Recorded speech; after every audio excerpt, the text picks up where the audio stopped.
Welcome to New Jersey Politics with Laura Jones. Today we are back in Trenton, where both the Senate and Assembly met to reorganize and swear in their newest members of the 221st legislative session. Governor Phil Murphy delivered his State of the State address. This is the time of year when the governor lays out his vision and details his priorities for the state of New Jersey. From allowing 16-year-olds to vote in school board elections to reducing medical debt, expanding affordable housing, and investing in artificial intelligence, Governor Phil Murphy laid out his vision before a joint session of the legislature. As we begin our 7th year of partnership, New Jersey stands tall, resilient, and brimming with ambition. Together, we have lived up to our promise to build a state that is not just stronger or fairer. We are building a state that is stronger and fairer. Since the day I first put my hand on the Bible, we have been driven by one idea, and that idea is big, inclusive, and unmatched. An idea that we are working toward every single day, to make New Jersey the best place anywhere to raise a family.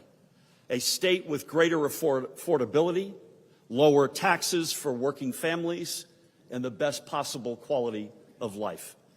A state where new industries are blooming and small businesses are booming. A state with safer communities and the best schools in the entire country. And a state in which our fundamental rights, from voting rights to reproductive rights and every right in between, are secure without question.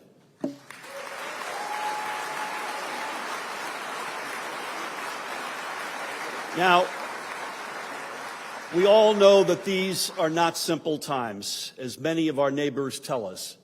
This is an era of unease and uncertainty. We live in a world rocked by 2 full-on wars, a surge in hate crimes, inflation, high interest rates, the aftermath of a pandemic, and the tail end of supply chain disruptions. And in the face of these challenges, building a stronger, fairer, more resilient, and more inclusive New Jersey has never been more necessary. So here is our task today, to meet these hard times by working even harder. Since the last administration, we have more than doubled the growth rate of our state's economy.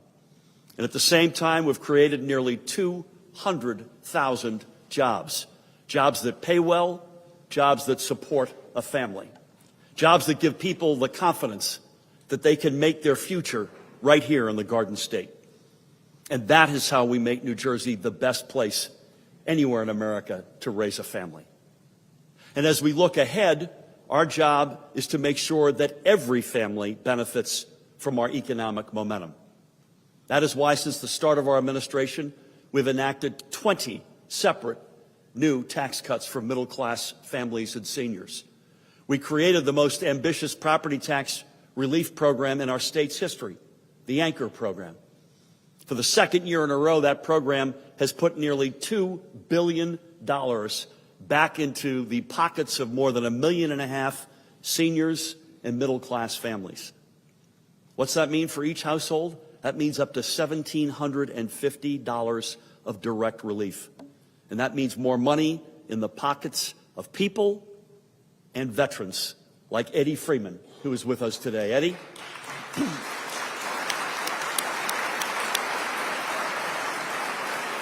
Eddie is a former sergeant in the U.S. Army who owns his home in Marlton, a home that will be easier for him to remain in thanks to the Anchor program. Eddie, God bless you, and thank you for your service to our nation.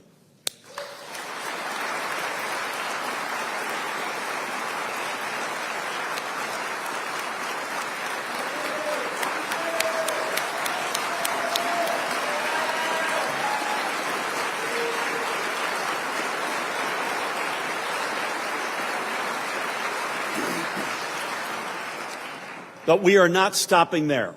In partnership, especially with Speaker Craig Coughlin, we're going to provide even more relief with programs like Stay NJ, so more grandparents can stay close to their kids and their grandkids. Additionally, with the help of the Speaker Senate President Scutari, and all of our legislative partners, with the start of 2024, we have hit another milestone in our mission to uplift working families. As of this month, New Jersey's minimum wage has officially reached over $15 an hour.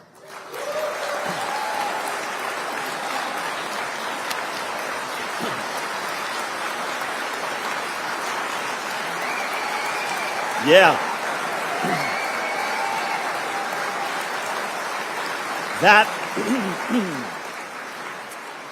That is a promise kept, and it will adjust for inflation. So even when costs rise, working people will not fall behind. In fact, by the time I leave office, which, by the way, isn't for another couple of years, our minimum wage could be nearly double what it was when I was elected to this office in the year 2017. But we need to keep moving forward, because making life more affordable for more families is our highest priority. We need to recognize that financial security is a challenge in every facet of life. When working parents walk through the grocery store or shop for school supplies, it certainly doesn't feel like things are working in their favor. People are worried on a very fundamental level about their financial stability. When I talk to families across our state, they tell me it's harder to make ends meet, harder to cover the costs of everyday necessities. And they live with the fear that they are one bad diagnosis or one missed paycheck away from financial ruin, or that they'll never be able to own a home or send their kids to college. I hear these voices, and I understand these fears, because long before I was governor, I was a kid in a family that was middle class on a good day. And those childhood struggles inform who I am today. Our shared vision is simple: ensuring that everyone raising a family in New Jersey has a safe, affordable place to call home. And in the spirit of lifting the financial burdens weighing on our families, let us redouble our commitment to bringing universal pre-K to all of New Jersey.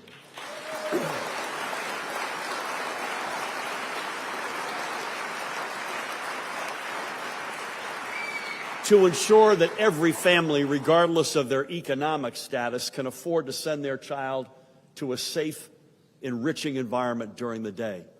So far, collectively, we have helped more than 14,000 of our state's children enroll in a pre-K program, and we're just getting started.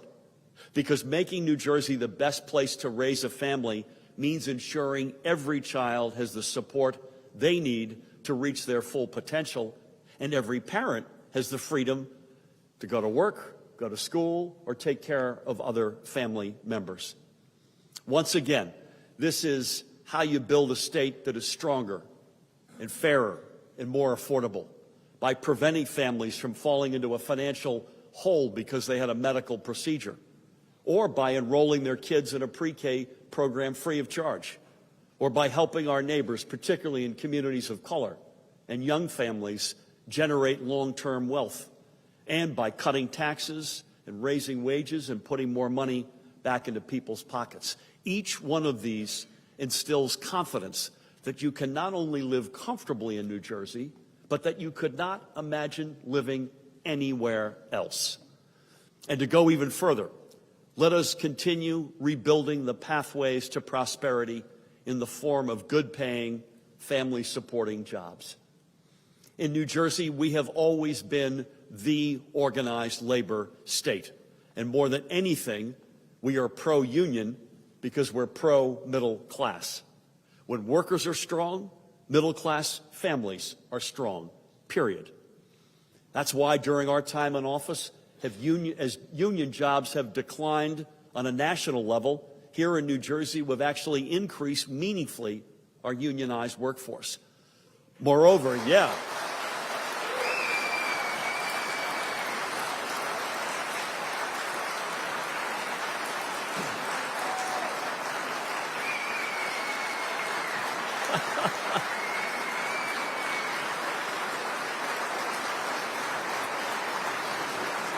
Amen. Amen.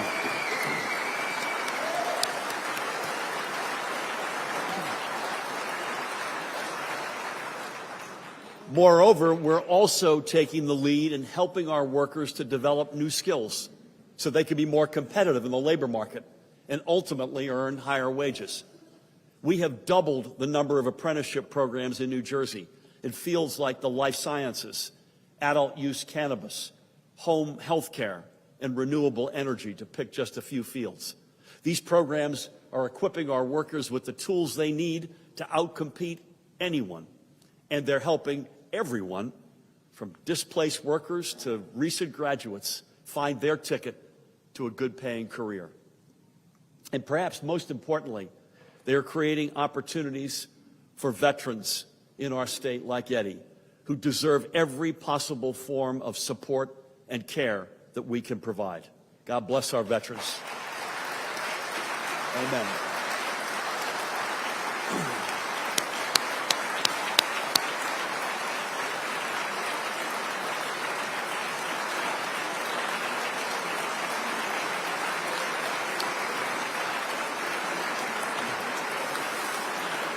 Amen. You guys good? Crucially, these programs are also helping address our lingering shortage of critical workers, especially nurses and educators. In our complicated and ever-changing world, remaining on that responsible course has never been more important. And as long as I am governor, we will. But let us also recognize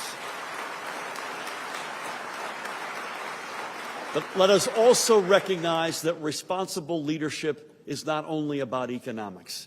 It is also about defending our fundamental freedoms. That is the promise of equal justice for all. That is the American promise. But in recent years, we have seen many states abandon that principle. We've seen a resurgent, radical, right-wing agenda that is hell-bent on coming after our fundamental rights. Voting rights, LGBT rights, reproductive rights, and explicitly the right to an abortion. We cannot lose any momentum in the fight for fundamental freedoms.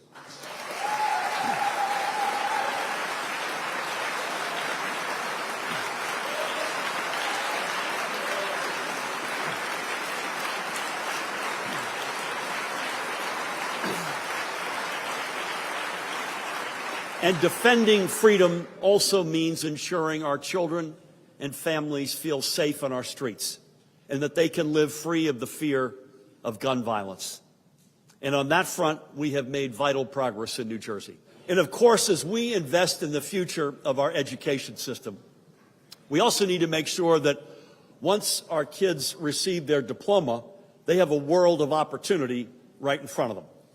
And that brings me to perhaps the most exciting aspect of our state's future, our leadership in new and emerging industries. So now in 2024, it is time for New Jersey to lead the world once again in shaping a new emerging realm with incredible promise: generative artificial intelligence.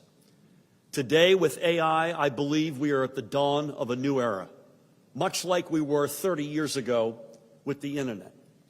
Think about it this way. If a governor back in 1994 talked about the transformative potential for the internet, you might have yawned. Looking back, we have long since stopped yawning. And that is why I'm talking about generative AI today, because it is just as big and, frankly, overwhelmingly likely a whole lot bigger. I see a future in which New Jersey's top minds harness AI to discover new cures for debilitating diseases, giving healthcare workers more opportunities and not fewer. I see a future in which our innovators use AI to discover new methods for combating climate change and caring for our ecosystems, creating jobs, not killing them. And I see a future in which every student can receive a world-class education tailored literally to their unique needs instantaneously, uplifting educators and not replacing them. So to every innovator out there, to the visionaries who believe generative AI has the potential to improve the lives of billions, for all those dreamers hungry to usher in a new age of hope, and prosperity, consider this your invitation. Join us in New Jersey. Together, we're building a New Jersey that is better today and brighter tomorrow. Murphy received praise from his fellow Democrats, including former governors John Corzine, Jim McGreevey, and Dick Cody. Cody's New Jersey's longest-serving lawmaker who just retired after 50 years of public service. We spoke with all three following the address. I think he's captured both what he has done, but talking about the future, which is what governors are supposed to be doing, and I thought it was spectacular. Do you ever miss being around Trenton? Do you miss being around Trenton? I miss being around Dick Cody. Well, One of the great guys, and anybody that spends 50 years serving this state the way he has deserves all of our honor. longest serving legislator, retired. What is it feeling like today? I want to be retired and rich like John Corzine.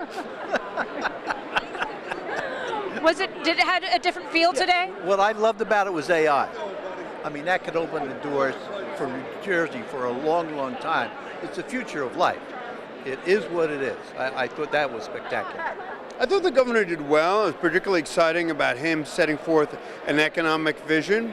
I mean, what we need to understand is, particularly in terms of the pharmaceutical, the biotech industry, so important, healthcare industry in terms of the state of New Jersey. But the governor articulated the Route 1 corridor, understanding the critical nature of Rutgers University, Princeton University, and artificial intelligence. And I know it concerns many individuals, but I think what the governor is trying to do is understand the importance of AI and how it interrelates on a wide range of issues, whether it's manufacturing, technology, etc. And so what's important is that we understand that we're ever in a competitive world, and New Jersey has to always be competitive in terms of manufacturing and technology. And the other area is something as basic as literacy. The governor talked about phonics. I was so excited because the pendulum, we understand it when we look at those, we have a great educational system, but when we look at those early childhood literacy rates, phonics is so critically important. And I think the pendulum has swung back in terms of the importance of phonics, early childhood literacy, particularly by third grade. If a child isn't literate by third grade, in fourth grade, there's so many more demands in reading, and that child inevitably falls further and further behind. So artificial intelligence sort of setting forth a trajectory for New Jersey's economic competitiveness, and literacy, reading. It was very good. What about when he was talking about clemency and about second chances? This is something that you've been personally involved in, and even as your campaign is kicking off for mayor of Jersey City, you talk about second chances. So I'd love to get your thoughts on that. Well, second chances are so important, and just the opportunity for people to reclaim their lives. People who have paid their debt to society, and being able to participate, whether it's economically, participate in their faith community, participate in owning a home and having a job. I mean, for so many of the men and women that we work with, and when they come home and the only thing they have is the Department of Corrections identification. Think how hard it is to get an apartment, to apply for a job, to be engaged in the community. So I was really heartened by what the governor said. He understood, and the governor has been relatively reluctant to grant clemency, although I will say the governor's passed the most expansive expungement legislation probably in the history of the state of New Jersey, allowing people to have that second chance. But I think clemency is a step beyond that. Is Phil Murphy saying personally, when I review these cases with the Attorney General, and particularly on cases of young people who got caught up in drugs and drug sales and went away for 10, 15, 20 years, that they deserve that second chance. So I was really honored that the governor took that step. Overall outlook is very, very positive. Do you feel very encouraged? How do you feel leaving here today? I felt encouraged, but I also thought that the governor thought about things that were tough. I mean, it's not necessarily attractive to be talking about artificial intelligence, talking about technology, talking about the state's competitiveness, talking about phonics, talking about reading, but it's important stuff. I mean, ultimately, at the end of the day, our ability for children to read and compete and to learn, This is about basics. And so I was really heartened. I mean, it might not be the greatest applause line, but as a parent, it's pretty darn important. Republicans were not as enthusiastic, saying Murphy talks a good game, but the changes the people of the state need here and now are not happening. Well, first, I think he's very optimistic. He's a great speaker, and he's smart. People are still worried about their cars being stolen.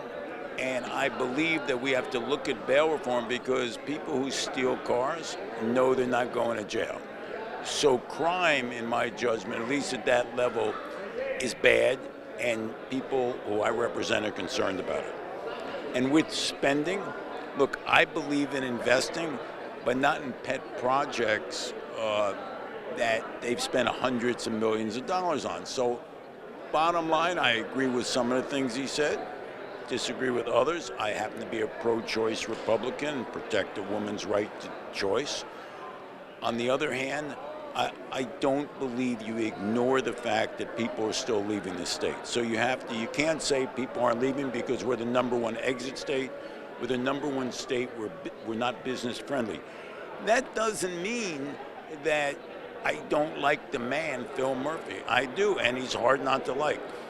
But we have to be a little bit more practical, and I think he's a little unrealistic as to what there's a number of people in the state who think, hey, you know something, it's got to get more affordable or I got to go. While much of the attention was on the governor's big speech, lawmakers in both the Senate and Assembly met earlier in the day to reorganize and start the 221st legislative session. In all, there are 31 new members in the legislature, which is more than a quarter of the 120 members. Friends and family members flooded the State House to celebrate, with some of the youngest guests stealing the spotlight. But this year in this incoming class, we have a lot of young, dynamic senators, young parents who I think really, quite frankly, and maybe because this is where I love and breathe and sleep and eat in this space as far as like fostering better outcomes for children. But it's good to have those lenses different and diversity so that when we're talking about policy, access to high quality early and infant care, making sure that there are wraparound services at the school, making sure that our special needs students are the list goes on and on, nursing mothers, I mean, all of it. It's great to have people with different voices and different lenses and different dynamics, because when the conversation is had, it becomes more encompassing and fruitful and a better outcome for the state. Congresswoman Mikey Sherrill was also in attendance and spoke about the importance of seeing women in leadership. As I was watching one of our new senators, Senator Brittany Timberlake, manage her young children, I was recalling managing my own children at my swearing in years ago and how difficult it is. I remember someone saying, who thought it was a good idea to bring your kids to your first day of work? But it shows people, I think, the sacrifices that people with young families make to serve. And yet it's so important that they do that, bringing issues to the table of childcare, of mental health for our students, of the learning loss that students have seen, and knowing firsthand. There's a very small group of people who are legislators who have had school-age children going through COVID. And that's a really important group of people to legislate. And there's so many other issues like that. So I was thrilled to see it. Well, and so much of what people talk about in Trenton is affordability. But I heard a lot about education, a lot about investment. And again, striking that work-parenting balance is almost impossible for a lot of moms. I know I've struggled myself with it.